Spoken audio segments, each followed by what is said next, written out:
Isikhathi isigcawu sibuza uBatohi ukuthi walwenza yini uphenyo olunzulu ngaphambi kokuba abhalele umengameli uCyril Ramaphosa mayelana nalezi insolo ayibhekise ku-Advocate Andrew Chauke. uBatohi uphendule wathi ubufakazi azobethula esigcawini buqanda ikhanda.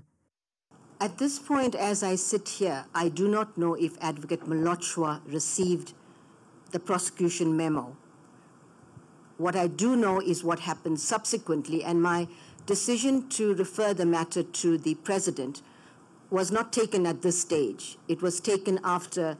There's a lot of evidence in this bundle, and as we proceed now, I will explain the next step insofar as how it came about that Advocate Jiba in fact signed the racketeering authorization.